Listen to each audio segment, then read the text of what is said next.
Hello and welcome to the news at 10 on NTA News 24. We're reaching you live from Abuja, Nigeria's capital city. I am Anne Jibuno. Thanks for joining us. Here are the headlines. British monarch Queen Elizabeth II dies at 96. President Buhari joins world leaders to pay tribute. Let me assure Nigerians that the armed forces will continue to sustain their operational tempo to contain the security challenges in the country. President Buhari declares open 12th Nigerian Navy Games, inaugurates sports complex.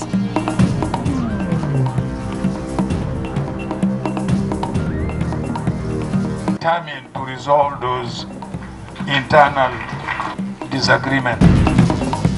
PDP NEC passes vote of confidence on the Iocha Ayu-led National Working Committee.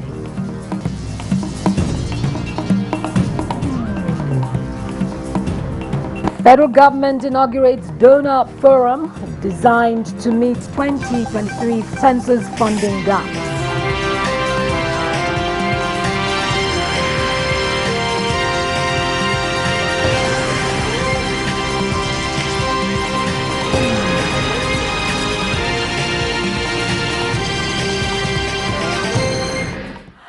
We begin with the news of Queen Elizabeth II, UK's longest-serving monarch who passed away at Balmoral at the age of 96 after reigning for 70 years. Her son, King Charles III, said the death of his beloved mother was a moment of great sadness for him and his family, and that her loss would be deeply felt around the world. Senior royals had gathered at her Scottish estate after concerns grew about her health earlier on Thursday. Prince Charles will lead the country in mourning as the new king and head of state for 14 Commonwealth realms. Camilla, his wife, becomes queen consort. In a statement, Buckingham Palace said, "The Queen died peacefully at Balmoral."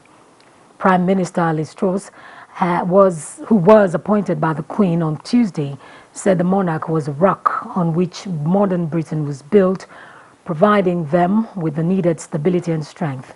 Speaking about the new king, she said, and I quote, "We offer him our loyalty and devotion, just as his mother devoted so much to so many for so long," unquote. Meanwhile, President Muhammadu Buhari received with immense sadness the news of the passing of Queen Elizabeth II. A statement from the presidency reads, and quote, "My family and I and the more than 200 million Nigerians have learned with immense sadness the passing of the Queen and the end of a unique and wonderful 70-year reign. Her late Majesty was the only British sovereign known to 90% of our population.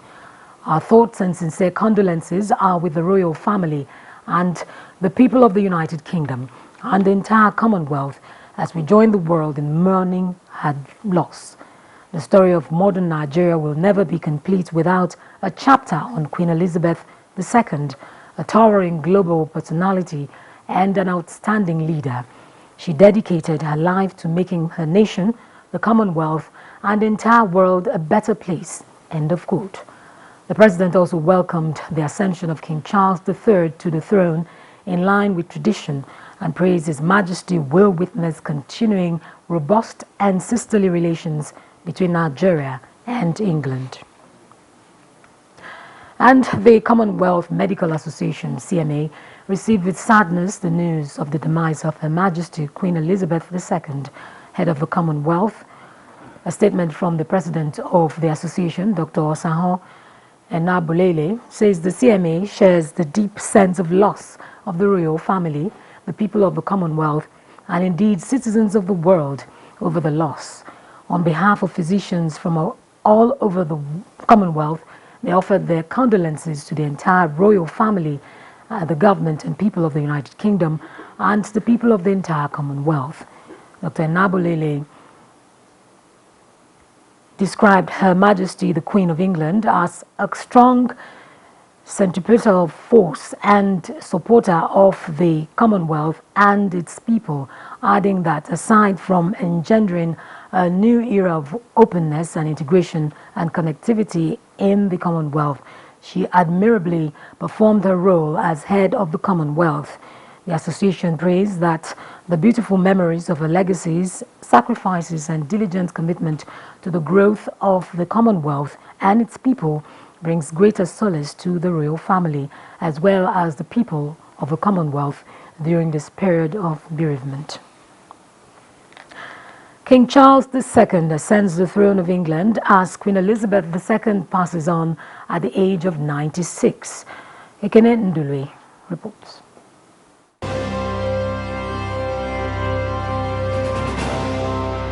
At the moment the Queen died, the throne passed immediately and without ceremony to the heir, Charles, the former Prince of Wales. He will be known as King Charles III. That was the first decision of the new king's reign. He could have chosen from any of his four names: Charles, Philip, Arthur, and George. There is also a new title for Charles' wife, Camilla, who becomes the Queen Consort. It is expected that Charles will be officially proclaimed king on Saturday. This will happen at St. James Palace in London, in front of a ceremonial body known as the Accession Council. This is made up of members of the Privy Council, a group of senior MPs past and present, and peers, as well as some senior civil servants, Commonwealth High Commissioners, and the Lord Mayor of London. More than 700 people are entitled in theory to attend, but given the short notice, the actual number is likely to be far fewer. At the last Accession Council in 1952, about 200 attended. At the meeting, the death of Queen Elizabeth will be announced by the Lord President of the Privy Council and a proclamation will be read aloud. The wording of the proclamation can change, but it has traditionally been a series of prayers and pledges commending the previous monarch and pledging support for the new one. This proclamation is then signed by a number of senior figures, including the Prime Minister, the Archbishop of Canterbury, and the Lord Chancellor. As with all these ceremonies, there will be attention paid to what might have been altered, added, or updated as a sign of a new era.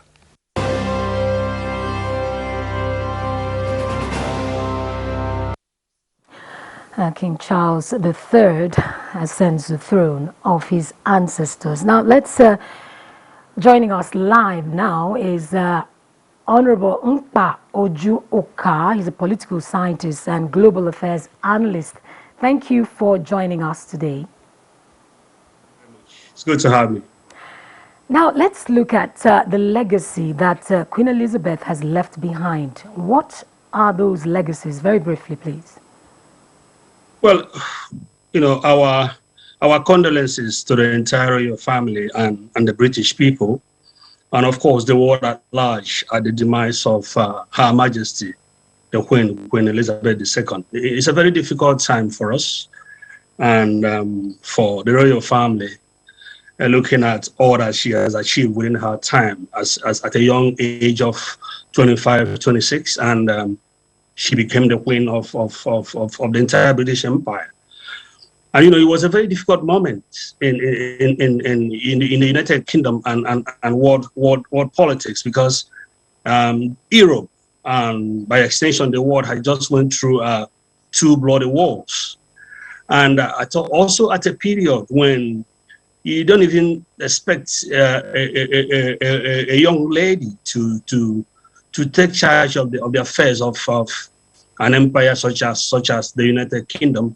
And she stood, based on the circumstances that she eventually turned out to become the queen, she took up the mantle and, you know, taking Britain through most difficult time, trying to re-establish the British Empire, you know, creating the upholding and of course advancing the Commonwealth of Nations, and then brought excellence to the entire British Empire and the world at large. So wonderful lady. She will be, you know, very, very, very dearly missed. by the people of the United Kingdom and the world at large. Yes, certainly. What's the common discourse among residents there in the UK? Say that again? The common discourse right now, with her passing. Well, What's the common discourse there among residents? yeah, thinking of the way forward. Obviously, Prince Charles is going to be crowned a king. But, the issue now is, can he be able to going forward, looking at what's happening in the United Kingdom and of course, around the world, steer the ship for his own people? Because his mom was a woman of quality and excellence and very highly respected, being reigning for about 70 years. And through all this period, she was able to keep Britain, United Kingdom together. She was able to maintain relationship outside the kingdom. She was able to sustain the Commonwealth. And unbelievable. We are now thinking, what's the way forward for United Kingdom? And bearing in mind the politics around the world, they are a major player. So what course are we going to take? What is going to come? What part is the country going to do now that we're going to have a king? So all these questions will be answered, hopefully in the coming days and weeks and months, as we look forward to the coronation of King Charles. All right, now she was the longest serving monarch in the UK, so her demise is quite a historic event. Let's talk about the burial arrangements. What are the officials of the government officials doing right now? What's happening? No update yet. I think what's going to happen is we have to wait for the coronation of Prince Charles. I think afterwards, that is what I feel is the right thing to do. Afterwards, the family will now be. You have to bear in mind, it's not just about the family. It's about the entire United Kingdom, the British Empire that has been around the world and very well known and established. And so it's a death that every part of the world will have to have a role to play, because of course she's the longest reigning queen ever in history, and there may not be anyone like him ever again. So it's an opportunity to pay respect to an icon and a woman of substance. We just have to wait and see.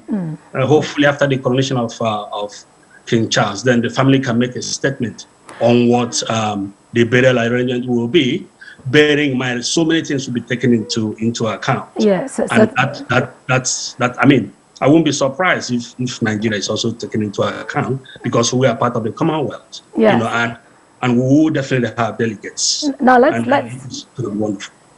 get your final words, on this matter, especially as we look forward to the coronation of King Charles. I would say sorry. I said briefly. Yeah, I would say the world is at a standstill, because we have just lost the longest reigning queen, and there may not be anyone like him anymore. And you will agree with me, and the world will agree with me, that she's a woman of substance. She came at a time when it was unthinkable for a woman to be on a throne, and she took up the responsibility, and she never let her people down. And we are so proud of him. The world is proud of him, and we wish her it's a time to rest, and may her soul rest in the bosom of God.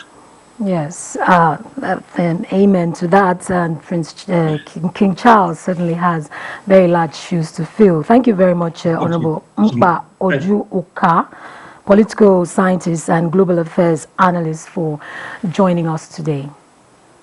Thank you so much. I'm so grateful. All right.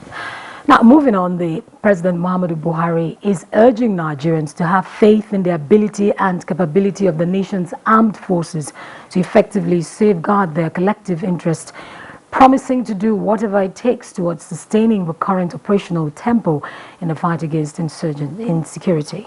This was while inaugurating the newly constructed ultra-modern sports complex of the Nigerian Navy at Ojo in Lagos State. Correspondent Adamu Sambo reports that the president also declared open the 12th Nigerian Navy Games 2022.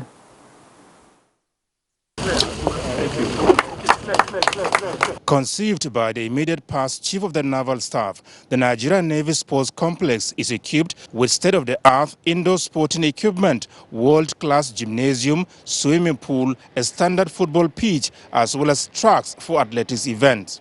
The goal is to encourage personnel to continue to strive towards sustaining their physical fitness, mental alertness, combat readiness, and indeed team spirit in the task of securing the nation's maritime domain.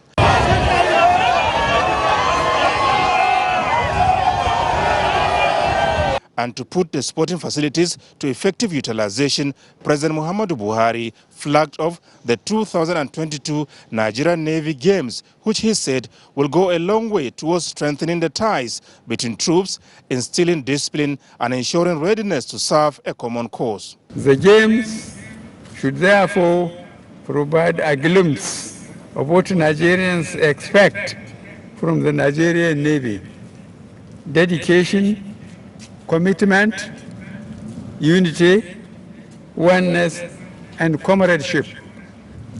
Let me assure you that the federal government will continue to encourage sporting activities in view of its importance towards national cohesiveness and unity. The president used the opportunity to re-emphasize the significance of synergy between the armed forces, other security agencies, and the general public in bringing about lasting peace and stability in the country. Let me assure Nigerians that the armed forces would continue to sustain their operational tempo to contain the security challenges in the country. I want Nigerians to believe in the capability of the armed forces to provide the needed strategies in place to safeguard our collective interest. In a goodwill message, Governor Babajide Sanwo-Olu described the Nigerian Navy as a strategic partner to the coastal state of Lagos on security of lives and property. We will never take this partnership and support for granted. We will continue to look for ways to deepen our relationship for the peace, security, and progress of our people. The Chief of the Naval Staff, Vice Admiral Awal Gambo, who appreciated President Muhammadu Buhari for his unquantifiable support and assistance to the Navy, takes pride in the fact that Nigeria not only exited from the International Maritime Bureau's piracy list, but also recorded no incidents of piracy in the last 1 year. This attests to the Nigerian Navy's willingness and resilience to ensure a safe and secure maritime environment for socio-economic activities to thrive in Nigeria and beyond. Mr. President, may I therefore use this opportunity to express commitment and resolve to sustain the fight against crude oil thefts and other maritime crimes for the well-being of Nigerians and economic prosperity of our great country. About 1,800 athletes from the 6 commands of the Nigerian Navy are participating at the sporting fiesta being hosted for the 3rd time in Lagos since the games started in 1974.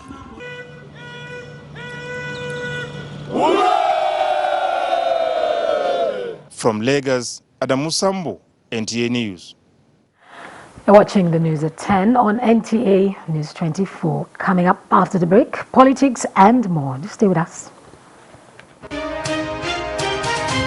You can't fight piracy, you can't fight a war. Therefore, you don't claim your rights. The challenge I see is in the fiscal. We have to wait until we have a problem. See, the problem with those who speak on behalf of themselves and the country is that they should have facts. I'm speaking now as Minister for Transport. For you to become economically independent, you must have to curtail the level of importation of other people's products and services. How rich you are, you can't bring certain vehicle into the country. There's no competitiveness within the state. Claire Adelabu Abdulrazak. Thanks for joining me.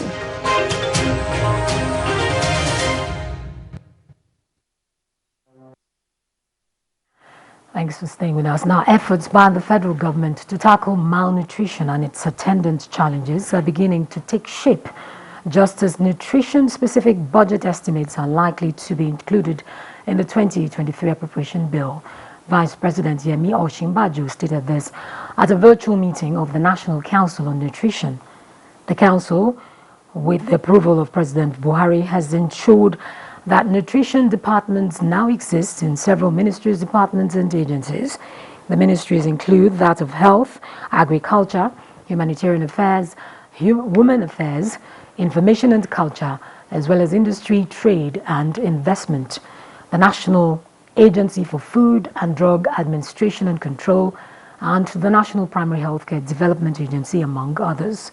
Laolu Akonde, Senior Special Assistant to the President on Media and Publicity in the Office of the Vice President, in a press release, indicated that during the meeting, the Ministry of Budget and National Planning and the Nigerian Governors Forum made presentations on the implementation of the National Multi-Sectoral Plan of Action on Nutrition, particularly on the funding of nutrition activities in the country. Let's look at security again. Now, the troops of the Nigerian military have arrested a Boko Haram informant in the Asokoro axis of Abuja. Defense correspondent Ismail Musa reports that this and other success stories of the ongoing military operations across the country were announced at the Defense Headquarters, Abuja. It's the bi-weekly Defense Media Operations Briefing on ongoing armed forces operations across the country. Top on the file is the arrest of a Boko Haram terrorist informant in Asokoro, Abuja, and the rescue of 3 additional Chibok girls abducted on the 14th of April 2014. The tactical surveillance troops arrested a Boko Haram informant named Malam Umar, aka Bado, in Asokoro, the Federal Capital Territory. It was revealed that the suspect ran errand for his suspected high-profile Boko Haram terrorist commander in Kaduna, who is on the tracking list of security agents. Troops also rescued 3 adopted Chibok girls, namely Jinkia Yama, Falmata Lawal, and Asabe Ali. They were rescued at different locations with their children and 19 other adoptees. Similarly, a suspected foreign logistics supplier to terrorists has been apprehended in the northeast, while more than 250 terrorists met their Waterloo. A suspected foreign logistics supplier of armed dealer to Boko Haram terrorists and Islamic State of West African province named Malam Abacha Buka was equally arrested with assorted injections, 20 automated teller machine cards. In the Niger Delta, troops of Operation Delta Safe upscaled fight against economic sabotage with the arrest of criminals and the activation of illegal refining sites. From the Defense Headquarters in Abuja, Ismail Musa, NTA News.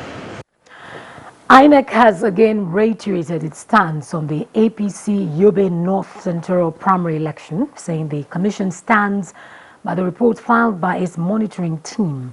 INEC's National Commissioner for Information, Festus Okoye, in a statement, notes that the reaction became necessary following a counter-affidavit purportedly filed in the Federal High Court, Damaturu Judicial Division, relating to APC Yobe North Central primary election. The statement adds that the matter is in court and without prejudice to the consideration or likely outcome of the case, the Commission did not publish the name and personal particulars of any candidate for the Yobe North Senatorial District. The chairman of the Board of Trustees of the People's Democratic Party PDP, Senator Walid Jibrin, has resigned. A move he says will ensure the PDP candidate, former Vice President Atiku Abubakar, wins the 2023 election.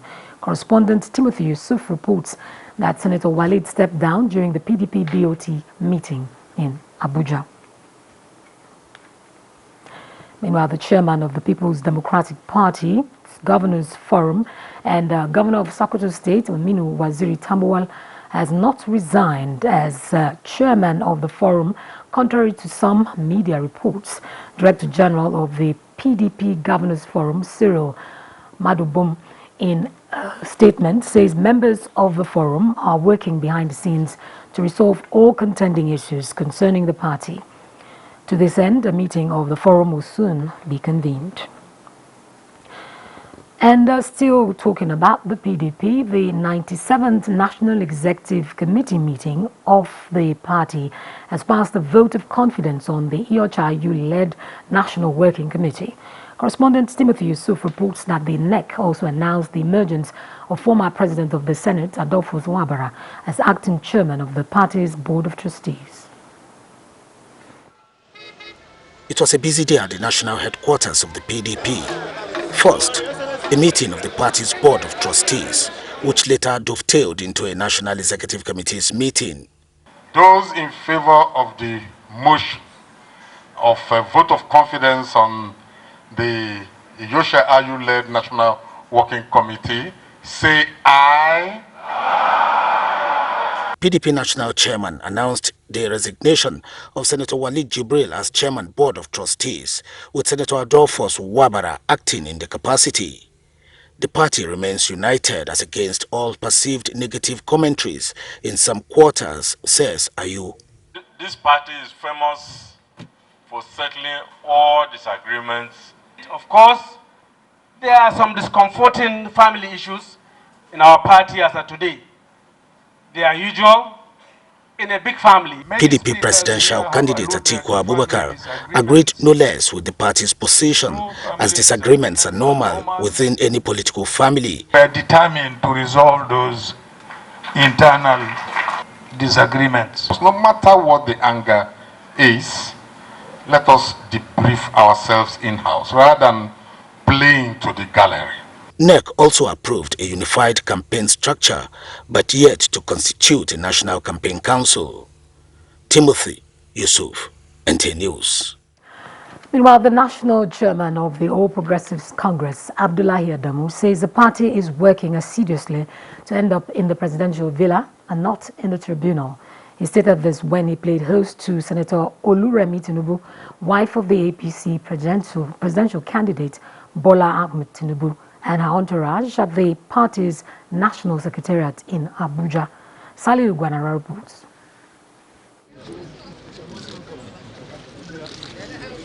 Senator Oluremi Tinubu and Nana Kashim Shettima have visited Buhari House, National Secretariat of APC, less than 48 hours after a similar visit by their spouses, the party's presidential candidate Bola Ahmed Tinubu and his vice Kashim Shettima.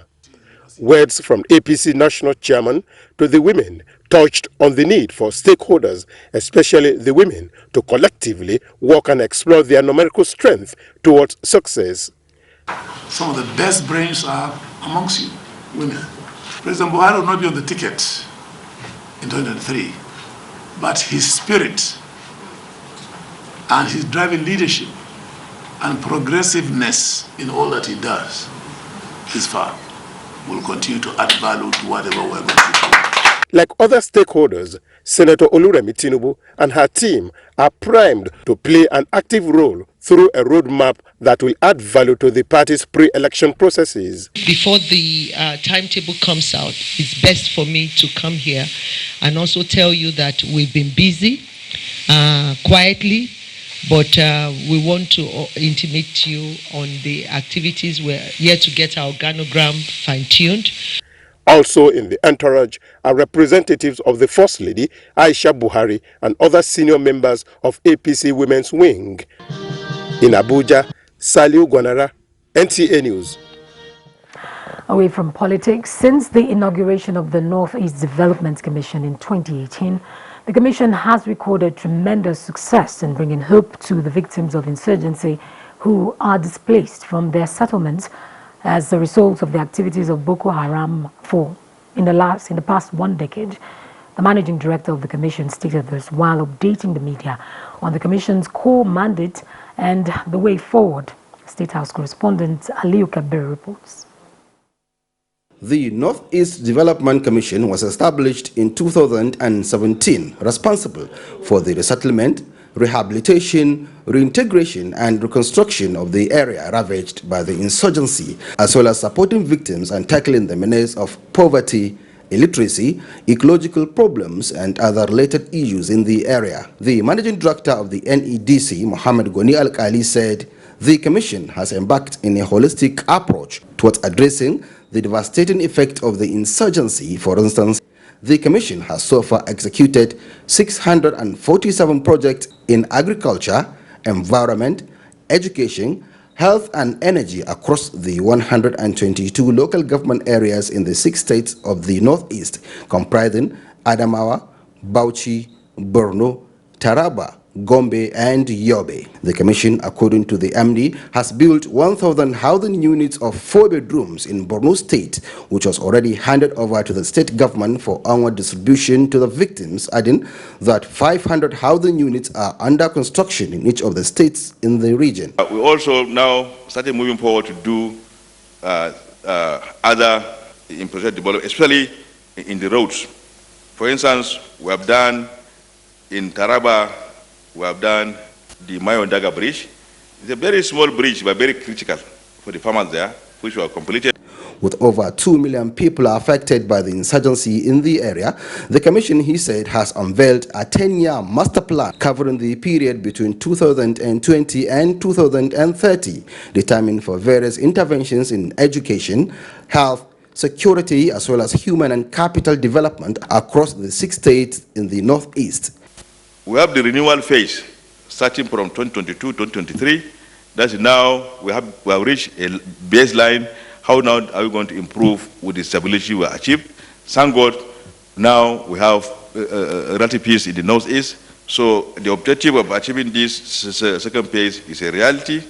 Then we have the expansion phase, 2024 to 2025, and then the sustainable growth phase from 2020 to 2030. Already, he added that over 300 victims were trained on peace and conflict resolutions initiative, in addition to various train-the-trainer programs, all in an effort towards addressing the challenge. During the last World Humanitarian Day in Maiduguri, we donated goods, food and non-food items, almost 3 billion naira to the whole of Northeast, in support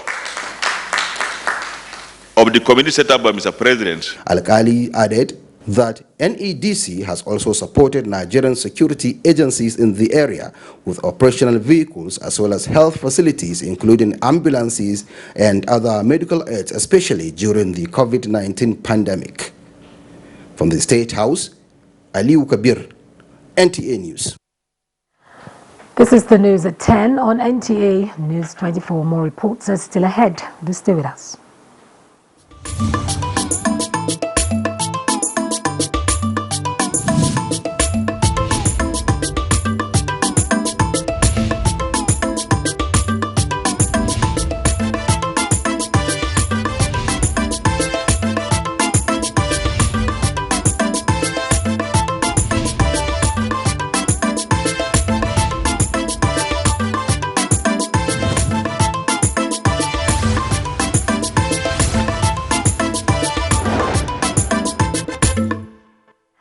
Thanks for staying with us. The Nigeria Extractive Industry Transparency Initiative, NATI, says Nigeria spent 13.7 trillion naira in subsidy payments from 2005 to 2020.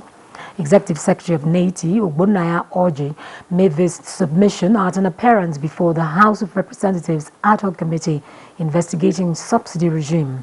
National Assembly correspondent Lami Ali reports. It's a huge burden currently on government's ability to respond to basic needs of citizens. And the pain that we have is that we do not think that those the subsidy is supposed to actually protect are benefiting maximally from the process. Subsidy payment, he says, is suffocating Nigeria's economy, and that is why NATI has since 2006 been advising the federal government to exit the regime. Parliament feels the process is compromised and is therefore on a mission to obtain information of actual amounts paid as subsidy, lapses in the procedure and those responsible. The appraisals today, yes, has shed light on so many things. Nigerians have known that there has been a change in remittance, at least. Just 2 years has exposed 270 billion. The committee in particular wants NTA to find out why, through successive administrations in this country, payments and subsidy record an increase the year before and during an election year. Maybe you can help us to further expose this. It was high. What's the price of crude oil in the market? Anybody can Google it. In another development, the House of Representatives Committee on Finance has decried the failure of some MDAs to appear for the MTEF public hearing. The committee and by implication National Assembly will not tolerate any agency of government shying away from appearing to take responsibility on their mandate. The exercise has been extended by 1 week. From the National Assembly, Lami Ali, NTA News. Governor of Oyo State, Seyi Makinde, has lauded the construction of the new campus of Rivers State University in Ahuada as a catalyst for change and development in the local government area. This was at the inauguration of the institution's campus in Ahuada that will host the Facility of Humanities. Ogedi Nyekwere reports. Oyo State Governor Seyi Makinde commended Governor Wike for not focusing only on developing the city, but also extending infrastructural development to the hinterlands. Take good advantage of this project and turn the economy of this place around. It's not only developing Port Harcourt. Communities are coming together and the economy of Rivers State is moving beyond just oil. The concept of decentralizing Rivers State University into a multi-campus institution is another milestone achieved by the Rivers State government in the education sector. The just inaugurated Ahuda campus of the university will host the Faculty of Humanities. A part of the university being sited in Ahuda will not only change the educational fortunes of the local government area and its environs, but will act as a catalyst in its socio-economic landscape. Governor Wike is pleased that the vision to decentralize Rivers State University is achieved, as this will help the remaining faculties in the main campus to leverage on the available facilities. You must bring discipline to our area. People must understand you cannot go to government property and behave anyhow you like, thinking tomorrow government will come and pay you money for illegality. And that is the problem we have in this country today. And I will not be a part of that. The Oyo State Governor also laid the foundation stone for staff quarters in the campus. In Ahuda, Ogedi Nyekwere, NTA News. Thanks a lot, Ogedi Nyekwere. Now, Minister of Transportation seeks support of the Nigerian National Petroleum Corporation Limited to establish a national shipping line. Let's join Kunle Adeyeye for all the details.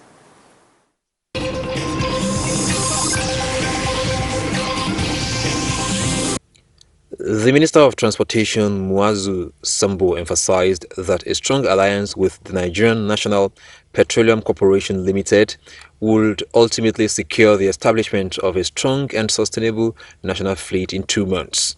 The minister dropped the hint when he received an interim report from the Nigerian Fleet Implementation Committee, NFIC, on the need for the establishment of a strong and sustainable national fleet. He was quite categorical that if Nigeria, as a maritime country, could get its act together, it will not necessarily need the contribution to survive. The chairman of the Fleet Implementation Committee, Emmanuel Jime, said the committee was constituted to implement the recommendation by a ministerial committee on modalities for the establishment of a Nigerian fleet. Jimmy remarked that the initiative was a way of responding to the non-participation of Nigerians in the carriage of the country's international cargo, as well as the loss of freight revenue, jobs, and other benefits.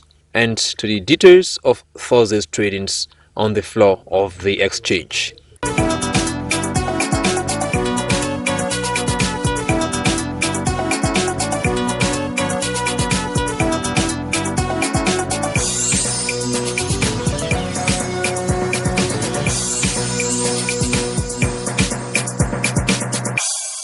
With business news, I'm Kunle Adeyeye.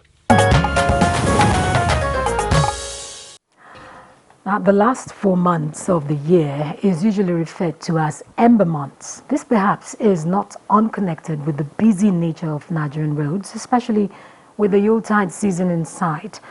To prevent avoidable auto crashes, the Federal Road Safety Corps is taking its campaign to Gwagwalada Heavy Duty Park. Abubakar Kwanga reports. Gwagwalada Area Council has been in the news for a while now, but not for the good reason. I know you may be itching to know what it is. This is the reason. Now, to clear these heavy duty trucks interfering with free flow of vehicular traffic, the Federal Road Safety Corps is facilitating relocation of the old park to a new site. The park, which stretches 53 hectares of land, is expected to return sanity to the major highway and protect failing portions of the road from further damage. We intend to deploy a special patrol team who will be there to assist them to park properly. So we should not create another old Tafa, old Marabanjos, or old Ogere here. I promise, and I go by my promise, that in the next 2 weeks, if the place is cleared, all the vehicles will be clear from the road to the site. FRSC intends to take the campaign beyond motor parks to government establishments, worship centers, and other public places going forward. The FRSC also received leadership of NUPENG and PDD to strengthen collaboration in areas of common interest and enhance partnership that will lead to zero fatality. In Abuja, Abubakar Akwanga, NTA News. The federal government wants the Nigerian Medical Association NMA to counsel young resident doctors on the need to give back to the society and desist from traveling abroad for greener pasture. The head of the civil service of the Federation, Dr. Folashade Yemieson, made this call when the leadership of the NMA visited her in Abuja. Haman Jabani reports. Head of the Civil Service of the Federation, Folashade Yemieson, expressed concern over the rate at which resident doctors travel abroad for practice and urged the association to always complement the effort of government in effective healthcare delivery in the country, as the present administration will continue to provide an enabling environment for them to excel in their profession. Head of the civil service enjoined the doctors to be considerate in their demands, having in mind the dwindling government revenue. Use us to gauge the need. And when we give you advice, please, it's not because we don't want doctors to earn plenty of money, but there is a time that you should do it. President of the Nigerian Medical Association, Dr. Uche Roland Ojima, commended the head of civil service of the Federation for her reformative contributions in repositioning the federal civil service for greater performance and national economic growth. Hamman Jabani, NTA News. Rotavirus-induced acute gastroenteritis has been a major disease burden since it was first reported in Nigeria. Health statistics reveal that the prevalence has increased with severe public health consequences, particularly among children. Now, the question, however, is how many mothers are aware of this pathogen and the impact of rotavirus-induced illnesses. Ifoma Aloji reports. While a good number of non-medical mothers may not be conversant with the term rotavirus, health statistics reveal that most, if not all mothers, have had to deal with this health condition in their infants, especially in the first 2 years of life.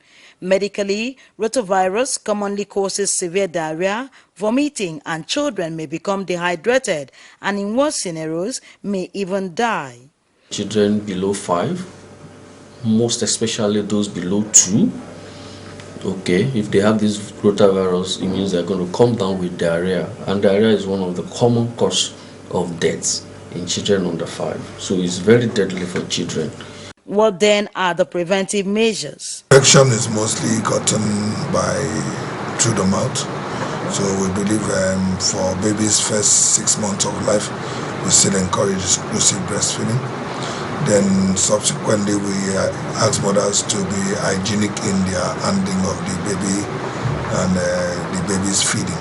Meanwhile, To forestall public health emergencies caused by rotavirus, the federal government has commenced the implementation of including rota vaccination in the National Routine Immunization Program, a move that has enjoyed acceptance. Just as the child is receiving BCG, just as the child is receiving other vaccine, they will also be receiving the rotavirus vaccine. So we are waiting that Akwa Ibom State will be included.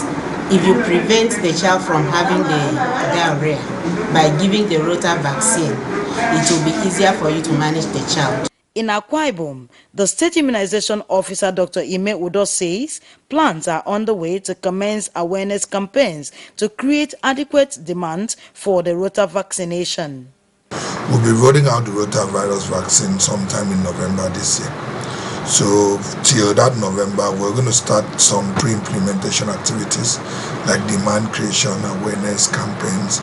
Affirming the efficacy of rotavirus vaccination, health experts prescribe 2 doses of the vaccine, the first within the first 15 weeks of life and the second dose before the 8th month of life.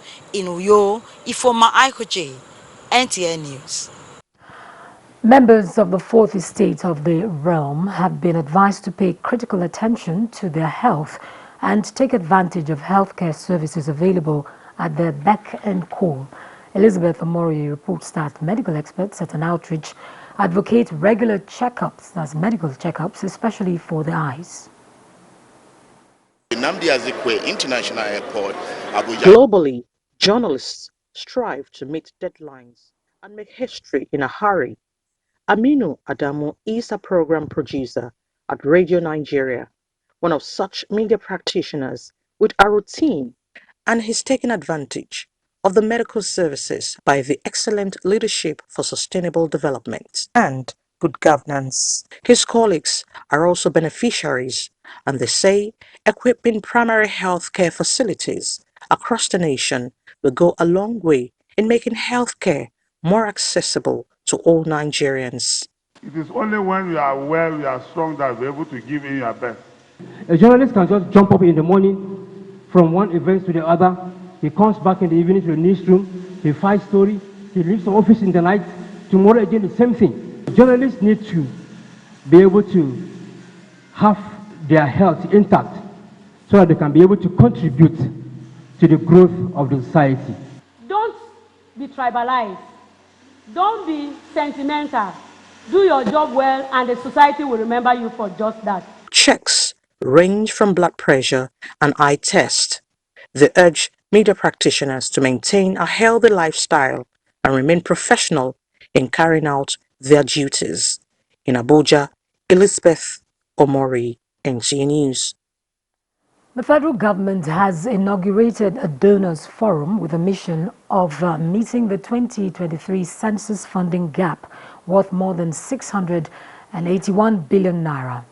Vice President Professor Yemi Osinbajo at a breakfast meeting with development partners, international and local organizations in Abuja shows of Nigerian government's determination to judiciously utilize every resource towards the forthcoming 2023 census process in Nigeria. Oluseyi Adiagbo has details. As the breaking of the day, one important feature of it is the breakfast, and the federal government is initiating this get-together to update key players driving our census programs on how it has been putting money where our mouth is. A side presentation from the Budget Office explaining commitment to the population programs since 2015, the federal government says through a budget system it has funded pre-census activities such as the area demarcation exercise EAD and trial census among others.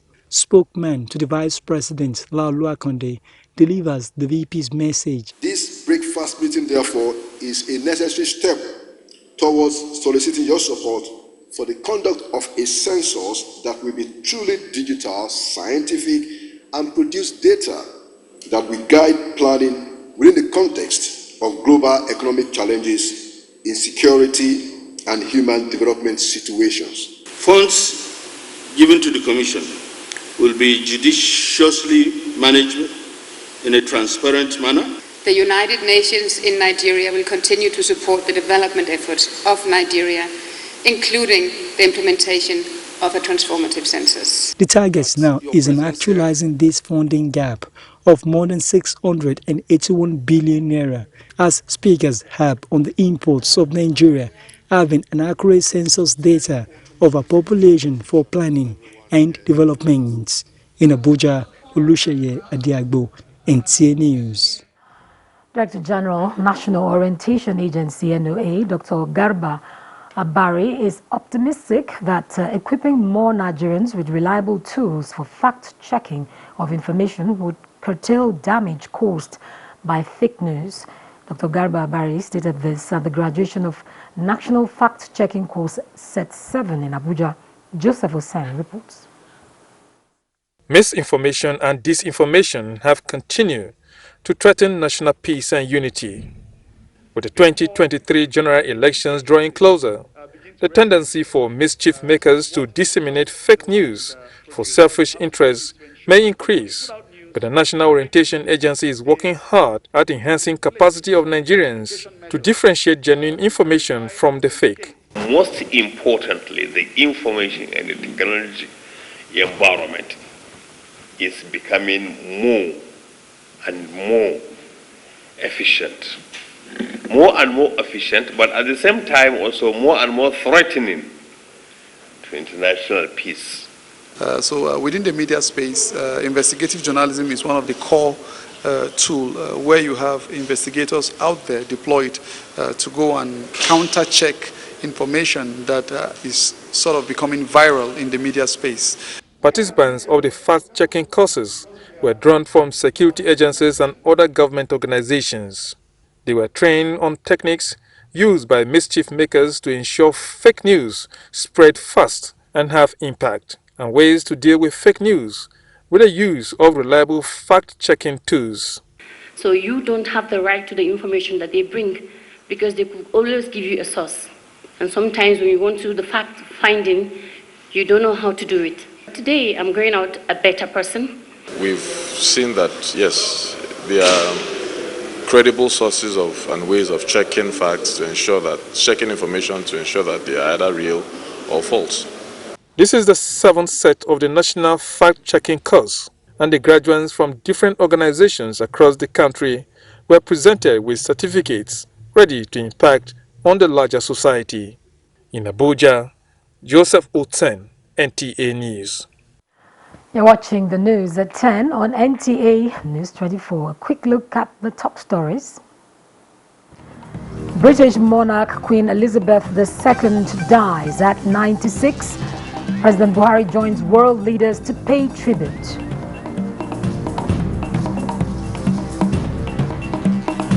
Let me assure Nigerians that the armed forces would continue to sustain their operational tempo to contain the security challenges in the country. President Buhari declares open 12th Nigerian Navy Games, inaugurates sports complex.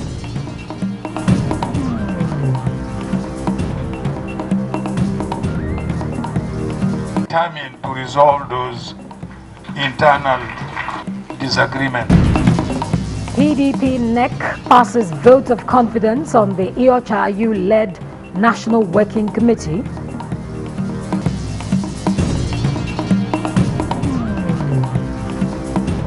Federal government inaugurates donor forum designed to meet 2023 census funding gap.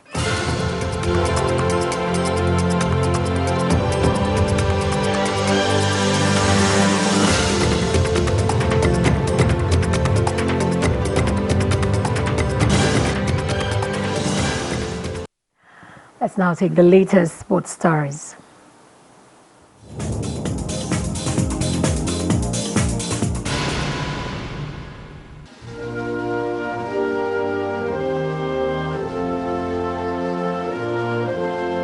Following the demise of Her Majesty Queen Elizabeth II, all Friday's race meetings in Britain have been cancelled, along with the same day's Rachel Heo Flint cricket fixtures. The second day of the PGA Championship on Friday will also not take place. The English Football League has also postponed its 2 games on Friday. Manchester United said their game against Real Sociedad in the Europa League went ahead following direction from the Football Association and UEFA. The Scottish Championship game on Friday between Cove Rangers and Dundee has been postponed.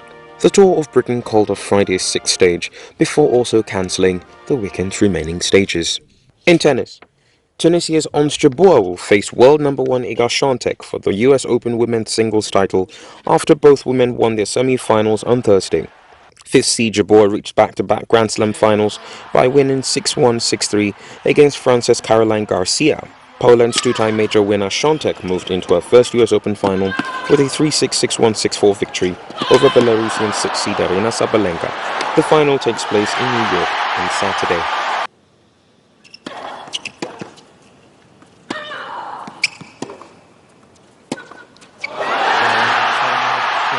Number 1 will play for the US Open title.